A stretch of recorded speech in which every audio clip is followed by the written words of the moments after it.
नमस्कार, मैं हूं मनोज सरिया। आईएनडी मिड सेशन में आपका स्वागत है। और आज फिर एक बार हम आपके सामने 5 बड़ी खबरों को लेकर प्रस्तुत है।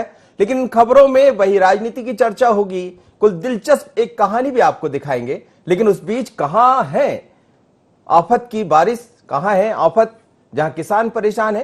तो इन तमाम खबरों को लेकर हम आगे बढ़ते हैं। सबसे पहले देख लेते हैं आज की 5 बड़ी खबरें। कांग्रेस का प्रेम, बीजेपी का डैमेज कंट्रोल, बंगले पर घमासान, किसानों पर आसमानी आफत और कोरोना की जंग सुरों के संग।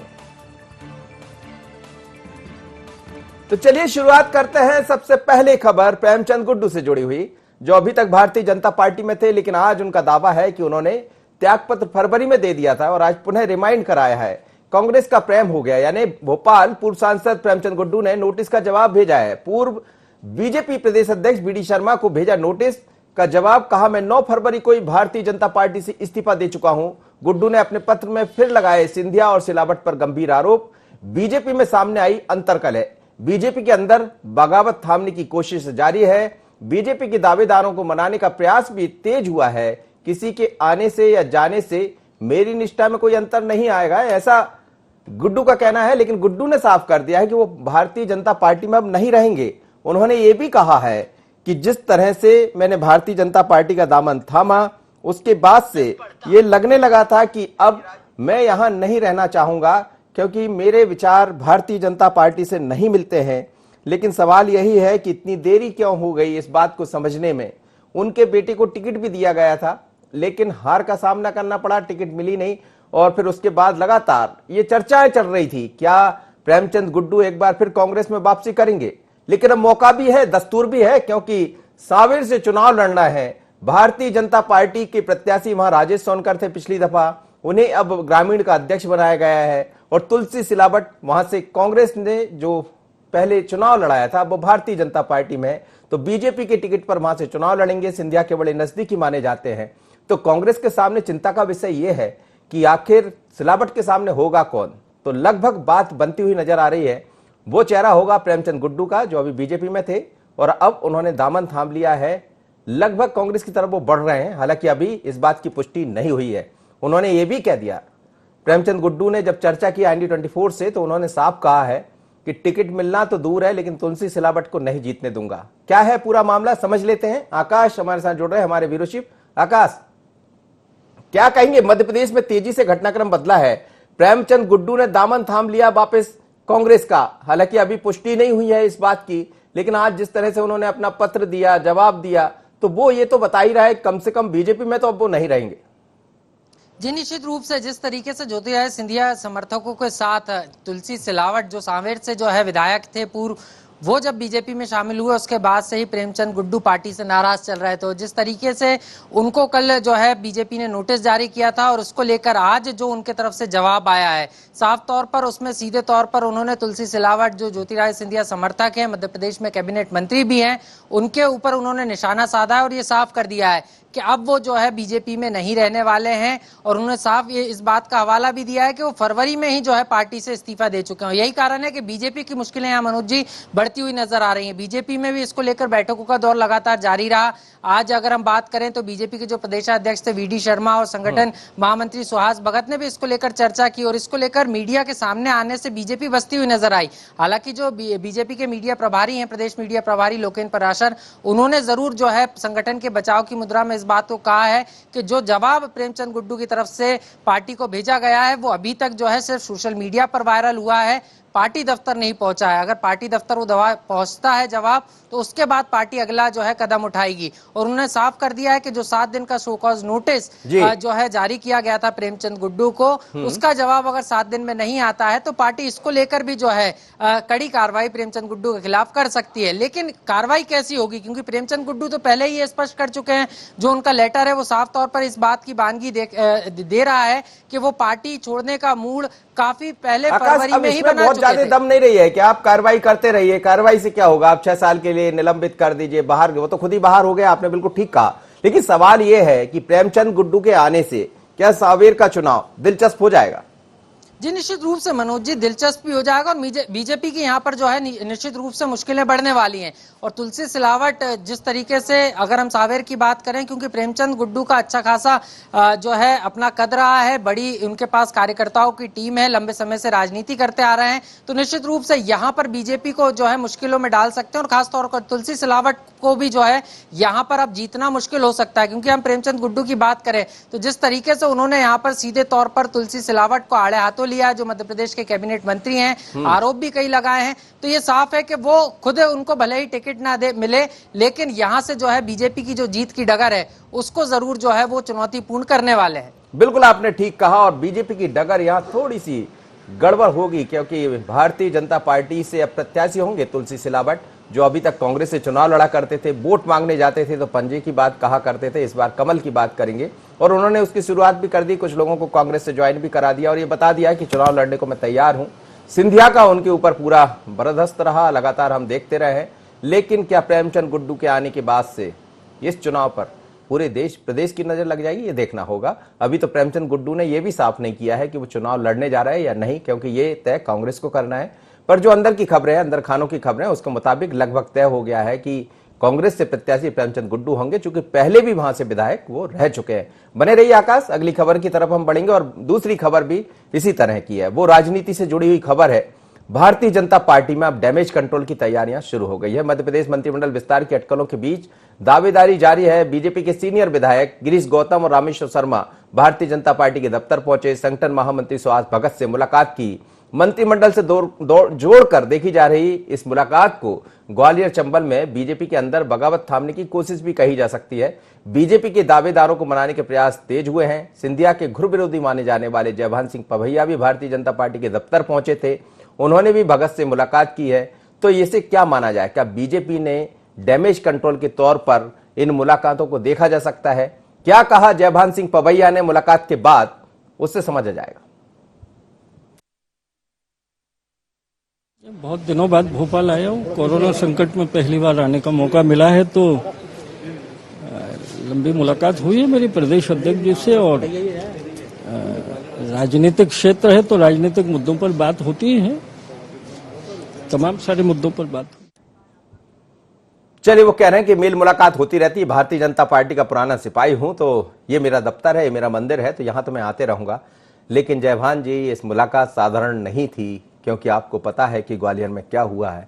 वो प्रद्युम्न सिंह तोमर, जिससे आपको हार का सामना करना पड़ा था, वो भारतीय जनता पार्टी से चुनाव लड़ने जा रहे हैं और आपको प्रचार करना है बाय कैटेगरी सुरक्षा के साथ। आकाश, क्या कहेंगे? जयभान सिंह पवैया पहुंचे, रामेश्वर शर्मा जी वहां पर पहुंचे, तो क्या ये माना जाए कि अब डैमेज कंट्रोल के साथ साथ मंत्रिमंडल विस्तार की कवायद भी काफी तेज हुई है, क्योंकि इस बीच में गिरीश गौतम है, तमाम सारे लीडर्स भी और पहुंचे हैं। क्या कहेंगे, आज भारतीय जनता पार्टी में किस तरह का नजारा दिखाई दिया?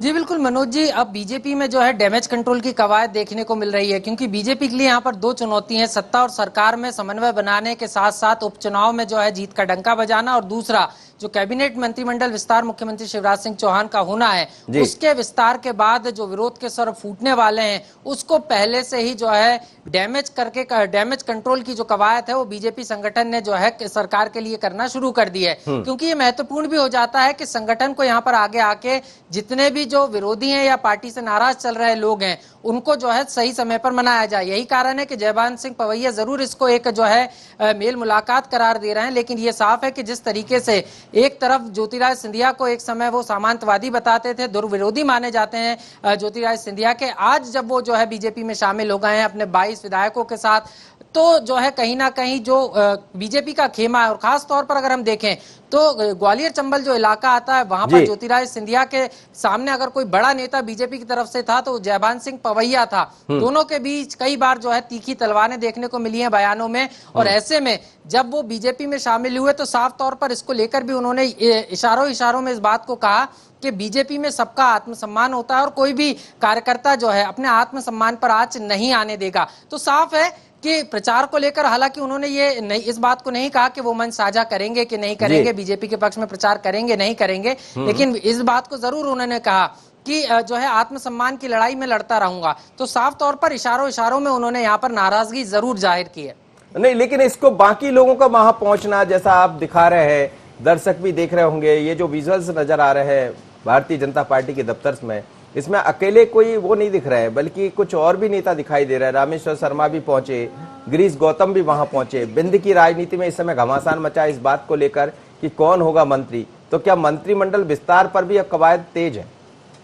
जी, निश्चित रूप से मंत्रिमंडल विस्तार को लेकर भी कवायद तेज मानी जा रही, क्योंकि मुख्यमंत्री शिवराज सिंह चौहान ने भी, मनोज जी जो है, इस बात के संकेत दिए थे कि जैसे ही लॉकडाउन 4 शुरू होगा उसके बाद मंत्रिमंडल विस्तार हो सकता है। तो ऐसे में जो है, जो रूठे हैं उनको मनाया जा रहा है, और यही कारण है क्योंकि जो 24 विधायक बीजेपी में शामिल हुए हैं, जिसमें से 6 कांग्रेस सरकार में मंत्री रहे हैं, इनका समायोजन जो है मुख्यमंत्री शिवराज सिंह चौहान की टीम में करना काफी आवश्यक है। नहीं तो कहीं ना कहीं जो डैमेज कंट्रोल उस समय बीजेपी ने करके जो है मध्य प्रदेश में सरकार बनाई थी, उसका कारण जो है बीजेपी मुश्किलों में फंस सकती है। यही कारण है कि बीजेपी किसी भी तरीके से रिस्क नहीं लेना चाहती, और ये बैठकों का दौर जो है बीजेपी मुख्यालय में देखा जा रहा है। क्योंकि विंध्य से भी अगर हम बात करें मनोज जी, तो वहां से भी जो है गिरीश गौतम काफी वरिष्ठ विधायक हैं, मंत्री बनने की दौड़ में हैं, तो वो भी चाहते हैं कि उनको एक बार पार्टी मंत्री बनने का मौका जरूर दे। बिल्कुल आप ठीक कह रहे हैं आकाश, लेकिन समझ ये नहीं आ रहा है कि क्या गिरीश गौतम को मौका देंगे, केदार शर्मा को देंगे, और यदि इनको मौका देते हैं तो फिर राजेंद्र शुक्ल का क्या होगा। तो हमें लगता है भारतीय जनता पार्टी के सामने कई मुश्किलें होंगी, क्योंकि वहां से इस बार सर्वाधिक सीटें जीतकर बिंद से भारतीय जनता पार्टी ने एक इतिहास रचा था। कहा यह जा रहा था कि चुनाव में ठीक नहीं रहेगा, लेकिन बिंद ने ही लाज बचाई थी भारतीय जनता पार्टी की, जिसके कारण सरकार की आज वापसी भी हुई है। बहुत बहुत धन्यवाद, आप मेरे साथ जुड़े। अगली खबर की तरफ हम बढ़ेंगे, और ये खबर है एक बार फिर बंगले की खबर। कल भी हम आपसे बात कर रहे थे कि बंगलों को लेकर भारतीय जनता पार्टी की सरकार ने नोटिस जारी किया है, लेकिन आज नोटिस से 2 कदम आगे, यानी आज तो बंगला खाली कराने ही अफसर पहुंच गए। पूर्व मंत्री तरुण भानोट का बंगला खाली कराने पहुंची टीम, तहसीलदार और पीडब्ल्यूडी के कर्मचारी वहां मौजूद रहे। तरुण भानोट को 2 बार जारी हो चुके हैं बंगला खाली करने का नोटिस। बंगले को बीजेपी प्रदेश अध्यक्ष बीडी शर्मा को किया गया है अलर्ट। तो अब तैयारी यह है कि ये बंगला खाली हो जाए तो बीडी शर्मा जी यहां अपना स्थान बना ले। लेकिन लंबे समय से बंगले को लेकर राजनीति गरमाई हुई है, सियासत गरमाई हुई है। कांग्रेस का यह कहना है कि कोरोना का दौर चल रहा है, ऐसे में बंगले खाली कराना क्या उचित है। लेकिन बंगले के पीछे राजनीति ये भी है कि कांग्रेस के नेताओं ने लाखों रुपए उस पर खर्च कर दिए थे, करोड़ों रुपए एक एक बंगले को सजाने में। देखिए जरा कैसा था बंगला, हमारे संवाददाता आमिर ने वहां की जानकारी ली, कैसा नोटिस चस्पा, जरा ये भी देख लीजिए। कमलनाथ सरकार में वित्त मंत्री रहे तरुण भनोट के बंगले को खाली कराने के लिए संपदा की टीम उनके बंगले पर पहुंची है। आप देख सकते हैं तस्वीरों में, ये संपदा और पीडब्ल्यूडी के कर्मचारी हैं जो इस बंगले को खाली कराने के लिए पहुंचे हैं। पहले इस बंगले को खाली कराने के लिए 2 बार नोटिस दिया गया था, यहाँ पर तामील नहीं हुआ तो उनके बंगले के मेन गेट पर चस्पा किया गया था, लेकिन बंगला नहीं खाली कराया गया। तो पीडब्ल्यूडी और संपदा के यहाँ पर कर्मचारी पहुंचे हैं। भैया आप लोग यहाँ पर क्यों पहुंचे? पीडब्ल्यूडी ये मेरी लेबर है, सफाई के लिए कर्मचारी भेजे मैंने ये, लेकिन अभी जो बंगला है खाली नहीं हुआ है, यथावस्था में सामान पड़ा है अभी भी पूर्व मंत्री जी का। तो आप लोग खाली कराने के लिए आए? हम खाली नहीं करते, हमारा तो मेंटेनेंस का काम है। बड़े अधिकारी ने फोन करा कि सफाई के लिए लेबर भेज दो, मैं टाइम कीपर हूँ, लेकिन लेबर आई है, लेकिन मालूम पड़ा कि सामान यथावस्था में पड़ा है। मतलब बंगला खाली होना है इसलिए आप लोग? हाँ, खाली होना है। अब सुनने में आ रहा है कि जो एसडीएम मैडम है, मतलब तहसीलदार मैडम, वो आ रही है नोटिस लेके, और हो सकता है नोटिस भी चिपकाया जाएगा। तो यहाँ पर पीडब्ल्यूडी के जो कर्मचारी हैं वो भी यहाँ सफाई करने के लिए पहुंच चुके हैं, क्योंकि ये बंगला खाली होना है। बताया ये भी जा रहा है कि मध्य प्रदेश भाजपा के प्रदेश अध्यक्ष बीडी शर्मा को ये बंगला अलर्ट हो चुका है। इसके बाद जो है सत्ता परिवर्तन जब मध्य प्रदेश में हुआ था तो पूर्व मंत्रियों को बंगला खाली कराने के लिए संपदा की ओर से नोटिस जारी किए गए थे। हालांकि आप देख सकते हैं ये उनका कार्यालय है, यहाँ पर भी उनका सामान रखा हुआ है, और नोटिस देने के बाद भी सामान खाली नहीं कराया गया था। इसलिए अब संपदा की टीम, पीडब्ल्यूडी के कर्मचारी और संपदा के कर्मचारी यहाँ पर पहुंचे हैं। माना यह जा रहा है कि अब इस बंगले को सील कराया जाएगा, क्योंकि यहाँ पर इनका सामान पूरी तरह से रखा हुआ है। और माना यह भी जा रहा है कि पूर्व मंत्री तरुण भनोट अपने गृह जिले जबलपुर में है, इसलिए वो यहाँ पर आकर बंगला नहीं खाली करवा पाए हैं। भोपाल से कैमरामैन राकेश श्रीवास्तव के साथ आमिर खान, IND 24 भोपाल। चलिए, तो बंगलों पर नजर लग गई है इस वक्त भारतीय जनता पार्टी सरकार की, और ये बंगला किसको अलर्ट होने वाला वो भी आपने देख लिया। और बंगले पर ये पहली दफा नहीं है, हमेशा राजनीति देखने में आई है, लेकिन तरुण भानोट को जाना पड़ेगा। बड़े बेआबरू होकर तेरे कूचे से हम निकले। चलिए अगली खबर की तरफ बढ़ेंगे। नीमच मुख्यालय से मात्र 3 किलोमीटर दूर गांव धनेरिया कला में टिड्डी दल पहुंच गया, जहां पर किसानों के लिए आफत खड़ी कर दी है। मैं आपको बता दूं कि बात अकेले नीमच की नहीं है, बल्कि नीमच, मंदसौर, शाजापुर ऐसे तमाम स्थान है जहां से इस तरह की खबरें आ रही है। और ये 5 विंडो में आप देखिएगा कि किस तरह से टिड्डी दल ने हमला किया है। एक नीमच की तस्वीर आपको दिखाई दे रही है, एक रतलाम है, दूसरा नलखेड़ा, आगर, शाजापुर है और इसके अलावा घटिया, उज्जैन है। तो ये देखिएगा आप, सबसे ज्यादा दिक्कत इस समय किसानों के सामने खड़ी हो गई और किसान इसी बात को लेकर हमेशा परेशान होता है कि एक आफत से छुटकारा मिलता है, दूसरी आफत आ जाती है। पहले हमने देखा कि कई जगह ओली की बारिश हुई, उसके बाद फिर सूखा की दिक्कत हुई, ऐसी तमाम तरह की दिक्कतें किसानों के सामने आती रहती है। और अब टिड्डी दल ने हमला कर दिया, किसान परेशान है, इनको भगाकर कई जगह तो जो फायर ब्रिगेड है उससे पानी डालकर इनको भगाया जा रहा है। कहा जा रहा है कि राजस्थान की सीमा से ये आए हैं, इसमें पाकिस्तान का हाथ भी है। क्या है सच्चाई, समझते हैं हमारे संवाददाता हरीश से समझते हैं। हरीश अहीर इस समय हमारे साथ जुड़ रहे हैं नीमच से।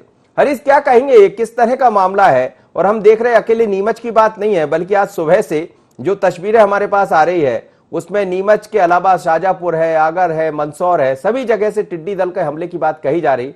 क्या होता है टिड्डी दल और इसने कितना परेशान कर रखा किसानों को? जी, मैं बताना चाहूंगा कि राजस्थान की तरफ से टिड्डी दल लाखों की संख्या में नीमच जिले में और आसपास के जिलों में पहुंचा है। और ये क्या है कि पूरी फसलों को नष्ट करता है। जब फसलों पे बैठ जाता है उसके बाद इनको थाली और इससे थाली बजा कर इनको भगाया जाता है, कहीं फायर ब्रिगेड से भगाया जाता है और कहीं इनकी ढोल और नगाड़े भी इनको लिए बजाने पड़ते हैं। और सब किसान पहले ही तो कोरोना की महामारी से परेशान है, उसके बाद लॉकडाउन में फंसे हुए हैं, उसके बाद किसान खेतों पर पहुंचकर इनको काफी मुसीबत के बाद इनको भगाने की जब्त में लगे हुए थे। कहीं आग लगा के इनको भगाया जा रहा है, कहीं कहीं किसान अभी सारे किसान खेतों पे दिखाई दे रहे हैं, कहीं कहीं सब्जियों की फसलों पे ज्यादा नुकसान हो रहा है। जी, तो अभी तक कितनी फसलें बर्बाद हुई होगी और ये क्या कुछ एक विशेष फसल पर हमला करते हैं या किसी भी तरह की फसल होती है वहां पहुंचते और हमला कर बैठते हैं? नहीं, जो भी हरी फसल हो उनके ऊपर ही बैठते हैं, पर कहीं कहीं किसान भी जागरूक है। इस कारण क्या खेतों पे किसान होने के कारण ये पूरा नुकसान तो नहीं कर पा रहे हैं, पर किसान इनको भगाने में कामयाब जरूर हो रहे हैं। चलिए, बहुत बहुत धन्यवाद हरीश, आप मेरे साथ जुड़े। हरीश अहीर ये बता रहे थे कि ये जो टिड्डी दल है इसने हमला बोल दिया, राजस्थान के रास्ते से ये पहुंचे यहाँ और आने के साथ ही जो हरी फसल है, यानी अभी मुझे जो दिखाई दे रहा था वो संतरे का खेत था। और वैसे भी शाजापुर, आगर में संतरे बहुत लगते हैं, वहाँ के संतरे बड़े फेमस भी है। पर जो जानकारियां आ रही है मंदसौर, नीमच, रतलाम, खरगोन ऐसे तमाम मालवा और निमाड़ में टिड्डी दल हमला कर रहा है और ये उसी रास्ते से आ रहा है, यानी राजस्थान के रास्ते से। अब किसान परेशान, इनको कैसे भगाया जाए। अगली खबर बहुत अच्छी है, आपको सुनकर अच्छा लगेगा, क्योंकि कोरोना का कहर थमता हुआ नजर दिखाई नहीं देता है। भारत की बात करें तो 1 लाख से ऊपर ये आंकड़ा पहुंच चुका है।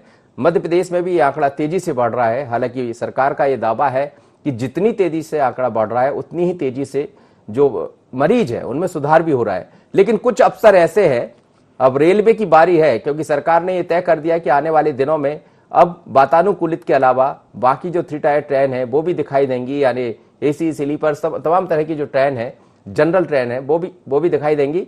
कोरोना की जंग सुरों के संग गजब का एक वीडियो सामने आया। एक पुलिस अधिकारी है जिन्होंने असिस्टेंट कमांडेंट है रेलवे में, इंदौर में इस वक्त ये पदस्थ है और अपने कंट्रोल रूम में बैठकर वायरलेस सेट पर लोगों को समझाइश तो दे रहे हैं, साथ ही धुनों को छेड़ना भी नहीं भूल रहे हैं। धुनों के जरिए बता रहे हैं कि लड़ाई लंबी है, लड़ते रहिए और कैसे लड़ते रहिए, इस जीवन में क्या क्या करना पड़ेगा। जरा गाने के हवाले से सुन लीजिए। एलबी सिंह साहब है असिस्टेंट कमांडेंट आरपीएफ के, सुनिएगा जरा इन्होंने अपने वायरलेस पर क्या कहा, फिर मेरा प्रयास रहेगा कि इनसे बात भी करूंगा।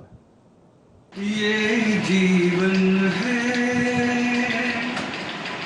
इस जीवन का यही है, यही है, यही है रंग रूप। ये जीवन है, इस जीवन का यही है, यही है, यही है रंग रूप। थोड़े गम हैं, थोड़ी खुशियाँ, थोड़े गम हैं, थोड़ी खुशियाँ, यही है, यही है, यही है छाँव धूप, ये जीवन है। ये न सोचो इसमें अपनी हार है कि जीत है। ये न सोचो इसमें अपनी हार है कि जीत है। उसे अपना लो जो भी जीवन की रीत है। ये जिद छोड़ो यूं ना तोड़ो, ये पल एक दर्पण है, ये जीवन है। इस जीवन का यही है रंग रूप, ये जीवन है। धन से न दुनिया से, घर से न द्वार से, धन से न दुनिया से, घर से न द्वार से। सांसों की डोर बंधी है प्रीतम के द्वार से। दुनिया छूटे पर ना टूटे, ये ऐसा बंधन है, ये जीवन है। इस जीवन का यही है रंग रूप। थोड़े गम है, थोड़ी खुशियाँ, यही है छाँव धूप, ये जीवन है। जय। बहुत खूब एलबी सिंह साहब, आपने बड़ा सुंदर गाना सुना दिया। और ये जीवन है, यही है। और इस समय हर व्यक्ति, हमारे ऑफिस में भी सब इसी जीवन को जी रहे हैं। घर से आना है, कोरोना का डर है, संकट से लड़ना है और फिर संबल भी बंधाना है। आप जैसे अफसर जब सामने आ जाते हैं, सुमधुर गाने सुना देते हैं, तो इस जीवन का राग हम भी अलापने लगते हैं। एलबी सिंह साहब मेरे साथ जुड़ रहे हैं इस समय और असिस्टेंट कमांडेंट है आप आरपीएफ में, इस वक्त इंदौर में पदस्थ है। सिंह साहब, आपका स्वागत है। Thank you Manoj ji, thank you very much ji. बड़ी सुंदर आवाज के साथ हम सुन रहे थे और ये जीवन है, इस जीवन की गाने के साथ आप ये बता रहे थे कि इस जीवन को कैसे जीना है। ये कहां से, आप कब से आ गए इस विधा में? अभी तो इन्हीं बातों की जरूरत है कि गाने भी सुनाते जाइए, ड्यूटी भी करिए। वैसे भी वर्दी में भी आप बड़े खूबसूरत लग रहे हैं। Oh thank you. एक्चुअली में जो अभी जो दौर चालू है इस समय, जी जी, ये इतना टफ है, सभी के लिए टफ है। और जो लॉकडाउन के नियम में सबसे जो मेन हमारा बात ये है कि लोग घर के अंदर रहें जी, और उनको नियमों का पालन हो। इसके लिए जो हमारी यूनिफॉर्म पुलिस है सभी वो बाहर लगी हुई है जी जी, ताकि इसका पालन अच्छी तरह से हो सके जी। और ये अब बहुत लंबा हो चुका है। तो इसमें इसलिए इनको मनोबल को बढ़ाने की बहुत जरूरत है। मुझे लग रहा है अब तो आपके रेल विभाग में और ज्यादा मनोबल बढ़ाना पड़ेगा, क्योंकि ट्रेनों की शुरुआत भी होने जा रही है। हाँ, शुरुआत ऑलरेडी हमारे यहाँ 10-15 दिन से हो चुकी है। जो श्रमिक स्पेशल हैं जी, उसमें बहुत सारे लोग जा रहे हैं और हमारे हर ट्रेन में हमारा एस्कॉर्टिंग जाती है जी। एक दल बन जाता है पूरा, ताकि कोई कहीं बीच में कोई उतरे नहीं। आप उन्हीं को संदेश दे रहे थे क्या सभी को कि इसी तरह के जीवन में आप चलते रहिए? बिल्कुल बिल्कुल, बहुत जरूरत है बिल्कुल, क्योंकि मनोबल बढ़ाएंगे सभी का इस समय जरूर, पुलिस ही नहीं सभी का मनोबल बढ़ाने की जरूरत है। हर इंसान परेशान है इस समय। चलिए, तो परेशान तो सभी है, लेकिन इस समय मनोबल बढ़ाने की जरूरत है। चलते चलते आपकी धुन के साथ ही मैं गाना खत्म कर दूंगा। यदि मोबाइल पर आप एक दो लाइन कोई और सुना दे तो बड़ा बेहतर होगा। अच्छा, मैं एक ऐसा ही कुछ गाना गाता हूँ। चलिए, 2 लाइन सुनाता हूँ। जी जी। रुक जाना नहीं तू कहीं हार के, कांटों पे चल के मिलेंगे साए बहार के। रुक जाना नहीं तू कहीं हार के, कांटों पे चल के मिलेंगे साथ। चलिए, बहुत बहुत धन्यवाद। आपने बिल्कुल ठीक कहा कि रुक जाना नहीं, तू कहीं हार कर, कांटों पर मिलेंगे। निश्चित रूप से इस वक्त पूरे रास्ते में कांटे दिखाई दे रहे हैं, लेकिन ये कांटे ऐसे नहीं है कि हम इनके ऊपर चल नहीं सकते। चलना तो पड़ेगा, बचकर चलना पड़ेगा। डैमेज कंट्रोल इनको करना है। जैसे हम अभी राजनीति की बात कर रहे थे, तो यहां भी इसी तरह की तैयारियां करना पड़ेगा। सोशल डिस्टेंस बनाइए, चलते रहिए, क्योंकि अब कोरोना को हमारी जिंदगी में उतारना पड़ेगा। जैसा प्रधानमंत्री भी कह रहे हैं, इससे लड़ना, लड़ाई बहुत लंबी है, पर लड़ाई को जीता जा सकता है। इस तरह से संबल बढ़ाएंगे। तो मिड सेशन की तमाम सारी खबरों के साथ मैं आपके साथ था, और वो खबरें होती है जो आपके मन को अच्छी भी लगे, वो खबरें भी होती है जिससे आप राजनीतिक उठापटक भी देख पाए और समझ पाए कि किसानों के क्या हाल है। फिर मुलाकात होगी नए मिड सेशन में। मुझे दीजिए इजाजत, बने रहिए IND24।